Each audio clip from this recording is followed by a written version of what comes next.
Sound take 7 action. Surendra Rajput, आप ही से शुरू करूंगा। भाषण अच्छा था Surendra Rajput, let me admit. ये कहने में मेरे ख्याल से इस पैनल में किसी को कोई गुरेज नहीं होगा। जोरदार भाषण था, आत्मविश्वास से भरा हुआ था, ड्रामा भी पूरा था, एंटरटेनमेंट भी पूरा था, सब कुछ था। लेकिन ये 4 से 6 कैसे हो गए? हम दो हमारे दो बोलते थे राहुल गांधी हमेशा, अब ये 6 कहां से? उसमें मोहन भागवत और अजीत डोभाल भी आप ले आए, क्यों भाई? अभी बताता है भाई, अभी बताता है, अभी किया ना, अभी बताता है। मानक भाई एक बात बताइए, अभी भी आप उन्हीं की तरफ से पूछ रहे हैं, आपको पिंजरे में कर दिया बंद। ऐसे लग रहा है जैसे रेयर स्पीच को जो है सारे एक साथ उठा करके बंद कर दिए गए और वो बेचारे सब देख रहे हैं, प्रधानमंत्री जा रहे हैं, राहुल जी जा रहे हैं, पूरा आप ना पूछ सकते ना जान सकते, कम से कम आज तो हमारी तरफ से पूछ लीजिए। देखिए 3-4 चीजें साफ है।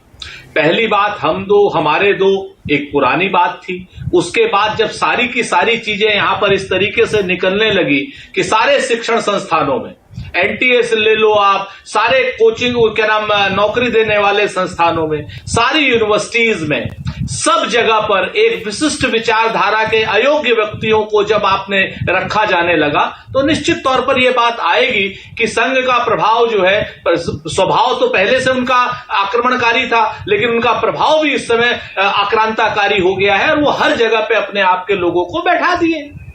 रही बात डोभाल साहब की, तो वो तो एक सरकार के अभिन्न अंग हैं, उसकी बात हम ज्यादा इसलिए नहीं करेंगे कि वो एनएसए हैं, सिक्योरिटी एडवाइजर हैं। लेकिन आपने कभी भी ये नहीं देखा होगा कि जिस तरीके से लगातार 3 टर्म में 15वां मतलब अब 11वां साल उनका चल रहा है सिक्योरिटी एडवाइजर के रूप में, वो भी एक ना एक किसी समय विवेकानंद फाउंडेशन से जुड़े हुए थे। एनीवे, क्या बोला तूने? उनके ऊपर हम ज्यादा टिप्पणी नहीं करते क्योंकि मामला सुरक्षा का है। तो आपसे बहुत स्पष्ट रूप से मैं कहना चाह रहा हूं कि आज की डेट में अटैक विचारधारा के ऊपर है। आज की डेट में अटैक उन क्रॉनिक कैपिटलिस्टों की विचारधारा के ऊपर है जो देश के संसाधनों पर पूरी तरीके से काबिज होने जा रहे हैं, जो देश के संसाधनों पर जिस तरीके से वो एक ऑक्टोपस की तरीके से नहीं बैठ जाते हैं कुंडली मार के, उस तरीके से ऑक्टोपस की तरीके से देश के संसाधनों पर कब्जा कर रहे हैं। तो सुरेंद्र भाई, ऐसा है जो आपने मीडिया वाली बात कही ना, उस पर मैं अभी आता हूं और उस पर वाकई में बोलूंगा, बोलना चाहिए उस पर, क्यों नहीं बोलना चाहिए। आइए, लेकिन आपने कहा आरएसएस, कभी आप कहते हैं सरकार और आरएसएस में बनती नहीं है, बीजेपी और आरएसएस में खाई पैदा हो गई है, और मोहन भागवत और ये जेपी नड्डा के बयान के बाद मोहन भागवत और उनके बीच तो बहुत दुश्मनी हो गई है। कभी आप कहते हैं बनती नहीं है, फिर आप कहते हैं भाई वो अभिन्न अंग है उनका। ये कैसे हो सकता है? हाँ बिल्कुल। अरे कहना क्या चाहते हो? बिल्कुल सर, दुकान जो होती है ना सर, वो जो शॉपिंग मॉल वगैरह होता है ना, आपस में कितने भी मतभेद हों सुबह सुबह, लेकिन दुकान खुलने के बाद चाहे वो सेल्समैन और मालिक दोनों के संबंध बड़े मधुर हो जाते हैं, क्योंकि सेल्समैन जो है ग्राहक लेकर के आता है और दुकानदार जो है उसको आपके सामने, तो इन दोनों का संबंध इस तरीके का है, सुबह सुबह जितना भी लड़े शाम को ग्राहक के लिए एक हो जाते हैं। Once more! इसके आगे का कहेंगे तो मैं आपसे अनौपचारिक रूप से दूसरा सवाल, मेरा अगला सवाल। जी। मुकेश अंबानी की यहां हाल में शादी हुई, उसमें पूरा इंडिया गठबंधन पहुंच गया था। कौन सा नेता नहीं गया? आपके कांग्रेस पार्टी के बड़े बड़े नेता पहुंच गए, आप कहें तो नाम गिनवाओ। सिर्फ गांधी परिवार नहीं गया, उसके बावजूद आप अदानी अंबानी एक बार फिर से A1 A2 करके उनको घेर रहे हैं, चक्रव्यूह में आप उनको शामिल कर रहे हैं। यह विरोधाभास नहीं है? नहीं, बिल्कुल विरोधाभास नहीं। निजी संबंध अपनी जगह पे है। अगर देश दुनिया के नियम कानून के साथ में, अगर आप देश की तरक्की में एक व्यापारी बनकर के आप साथ निभाना चाहते हैं तो आपका स्वागत है। हम लोगों ने 70 साल तक उनको व्यापारी बनकर के देश का साथ निभाने के लिए दिया है। और सच बात यह है कि हर व्यापारी, हर जो बिजनेसमैन है, उसने देश के निर्माण में भी सहयोग किया, वो चाहे टाटा हो, चाहे बिरला हो, चाहे अंबानी हो, इवन चाहे इस समय नए नए जो लोग हैं वो लोग भी हों। लेकिन कभी भी कोई भी व्यापारी अगर देश बन जाए अपने आप के देश के संसाधनों पर अपना कब्जा जमाने की सोच ले। कोई भी व्यापारी अगर अपने आप को प्रधानमंत्री से ऊपर समझ ले और प्रधानमंत्री के कंधे पर हाथ रख दे, मैंने ऐसा पिछले 75 सालों में नरेंद्र मोदी जी के अलावा एक भी प्रधानमंत्री ऐसा नहीं देखा जिस प्रधानमंत्री के कंधे पर किसी बिजनेसमैन ने हाथ रखा हो। क्यों हिला डाला ना? 10 फीट दूर से लोग मिलते थे, चाहे आप क्या नाम इंदिरा जी को ले लीजिए, अटल बिहारी वाजपेयी जी को ले लीजिए, नरसिम्हा राव साहब को ले लीजिए, एवं मोरारजी भाई देसाई को ले लीजिए, जवाहरलाल जी और सुरेंद्र भाई, अगर शादी में जाना निजी संबंधों का निभाना होता है तो गांधी परिवार को जाना चाहिए था। सब नेता गए, कौन कौन से नहीं गए बताए? इंडिया गठबंधन के, बीजेपी के, कांग्रेस के सब नेता गए। आप निजी संबंध निभा देते, चले जाते। आपके साथ आप बहुत बढ़िया वाले प्रस्तोता है सर, इंटरनेशनल कहते चित भी मेरी पट भी मेरी टैया। तो ये हमारे यहाँ ऐसा ही होता है। नहीं चल पाएगा।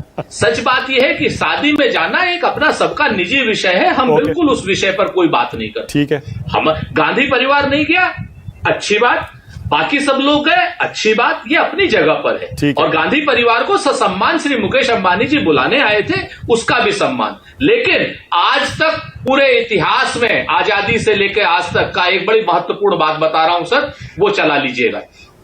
आजादी से बाद आज तक कभी कोई मुख्यमंत्री, कोई प्रधानमंत्री आज तक ऐसा नहीं हुआ जो 3 दिन किसी की शादी में रहा हो। इकलौते नरेंद्र मोदी जी हैं जो मुख्यमंत्री के रूप में अडानी जी के बेटे की 3 दिन तक रुके थे। ये मैं नहीं कह रहा हूं, दुनिया के अखबार कह रहे हैं। अगर आप चाहेंगे तो उनकी कतरने मैं आपको भेज दूंगा। 3 दिन तक अगर कोई मुख्यमंत्री किसी व्यापारी की शादी में रुका हो आज तक नरेंद्र मोदी जी के अलावा, तो मुझे बता दीजिए। ये होते हैं असली। ओके राकेश त्रिपाठी, बस हवा निकल गई। अगर भी मुस्कुरा रहे हैं, पहले सुरेंद्र राजपूत बोलिए। तीन चार चीजें सिर्फ छोटी छोटी कह रहा हूं। पहली बात तो वारेन एंडरसन का नाम मत लिया करो राकेश भाई, वकील हो आप। ऐसा क्यों करते हो कि अपने अरुण जेटली को बदनाम करते हो? अरुण जेटली वकील थे वारेन एंडरसन के, हम नहीं थे। नंबर 1।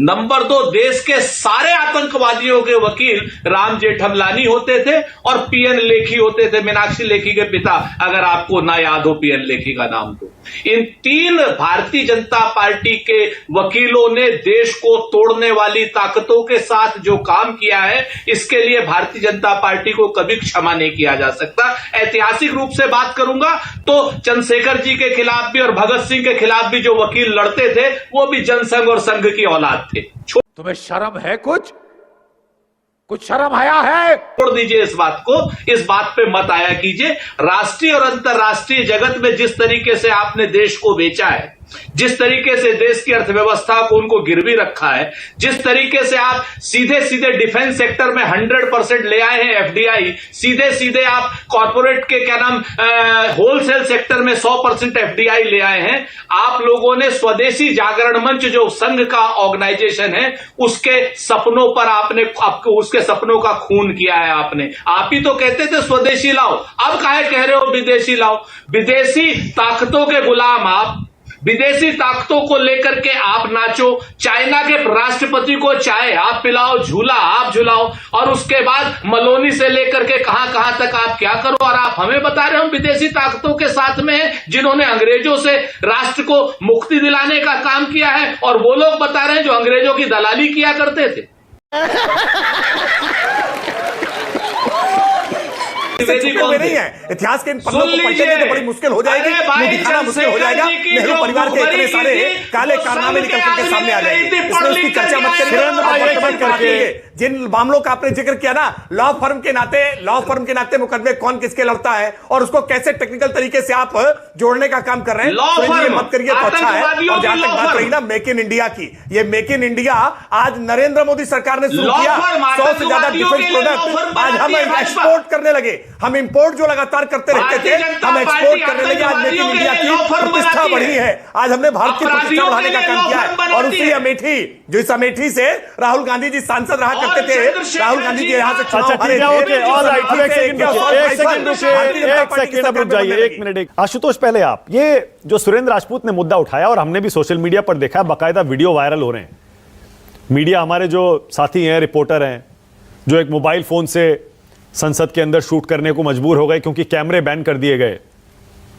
ये कदम क्यों उठाए जा रहे हैं? और आपको तो खुद एक्सपीरियंस है आशुतोष पार्लियामेंट कवर करने का इतने बरसों बरस का, अब मोबाइल से भी शूट नहीं कर सकते, ऐसा क्यों? इसका जवाब तो सरकार ही दे सकती है, मैं तो इसका जवाब नहीं दे सकता। लेकिन एक पत्रकार होने के नाते मैं जरूर कहता हूं कि आजकल के सोशल मीडिया के जमाने में जब हर खबर वायरल हो जाती है तो कहीं ना कहीं सरकार को इस बात का डर होगा कि कहीं ऐसी छोटी खबरें वायरल होंगी और सरकार को नुकसान हो सकता है। अन्यथा तो मुझे कोई बात समझ में नहीं आती कि ऐसा क्यों किया जाएगा और किस लिए किया जाएगा। दूसरी बात एक और है कि आप देख रहे हैं पिछले 10 सालों के बाद से मीडिया पर किस तरीके से अंकुश लगा हुआ है और मीडिया पर किस तरीके से कंट्रोल पूरी तरीके से करने की कोशिश की जा रही है। ये तो दुनिया इस बारे में जानती, इसमें कुछ भी बताने की जरूरत नहीं है। तो ये एक और ब्लंडर मैं इसको कहूंगा, और इस तरीके के ब्लंडर से सरकार का ही नुकसान होता, कभी इससे सरकार को फायदा नहीं होता। जो लोग इस तरीके की काम कर रहे हैं वो वाकई में सरकार के सबसे बड़े दुश्मन है, बीजेपी को के वाकई में बड़े दुश्मन है और गलत सलाहें वो दे रहे हैं। यही नहीं, अभी और सुनिए। सही कह रहा हूं, हमारे बहुत सारे साथी आज बिक गए हैं। ये सुनना चाहते हो तो मैं बोल देता हूं इसको। अच्छा मुद्दे आशुतोष, और ये मैं डंके की चोट पर कह रहा हूं मलूक जी। पत्रकार बिक गए, ऐसा शब्द अच्छा नहीं है। नहीं, मैं डंके की चोट पर कह रहा हूं, दोबारा कह रहा हूं। अगर जिसको सुनने में दिक्कत पैदा हो रही है, जिसको तकलीफ हो रही है, वो दोबारा सुन ले। आज हमारे बीच के बहुत सारे पत्रकार बिके हुए हैं, बिक गए हैं।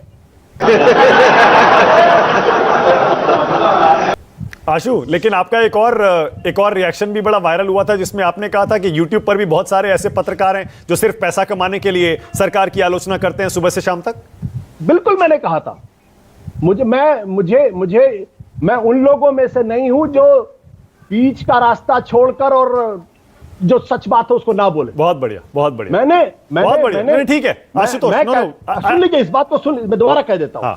ये जरूरी बात है क्योंकि इसका बतंगड़ बनाने की कोशिश की जाएगी। हाँ। अगर इधर गोदी मीडिया है तो उधर भी गोदी मीडिया है। यह पत्रकारिता बिल्कुल नहीं है कि आप सुबह उठे और आप देश के प्रधानमंत्री की तीखी आलोचना करें सोच समझ के, और यह भी पत्रकारिता नहीं कि आप सुबह उठे और सरकार का चरण चुम्बन करें और सरकार और विपक्ष को लगातार गाली। दोनों पत्रकारिता नहीं। बहुत बढ़िया। Once more! अब आशुतोष, राहुल गांधी के भाषण पर आपका एक रिएक्शन मैं चाह रहा हूं। आपको कैसा लगा भाषण, और कंटेंट भी और उसका जो टोन टेनर था, जोश था वो? देखिए, राहुल गांधी एक बहुत लंबी योजना के तहत वो इस वक्त बोल रहे हैं। वो लंबी योजना क्या है?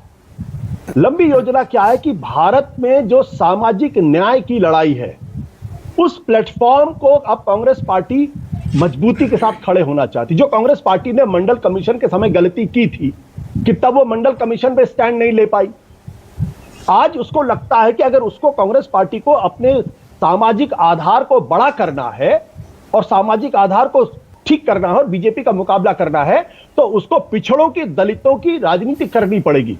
उत्तर प्रदेश के अंदर भारतीय जनता पार्टी मुसलमानों की वजह से नहीं हारी, महाराष्ट्र के अंदर भारतीय जनता पार्टी मुसलमानों की वजह से नहीं हारी, इन दोनों जगहों पे भारतीय जनता पार्टी हिंदुओं की वजह से हारी है। वो जो दलितों की वजह से हारी है, पिछड़ों की वजह से हारी है, क्योंकि उनके मन में यह बैठ गया कि अगर जो संविधान बाबा साहब अंबेडकर ने बनाया था और जिसकी वजह से उनको बराबरी का हक मिला, जिनकी वजह से उनको जीने की डिग्निटी मिली, वो अगर बदल दिया जाएगा तो एक बार फिर उनको हजारों साल की गुलामी में लाके पटका जाएगा।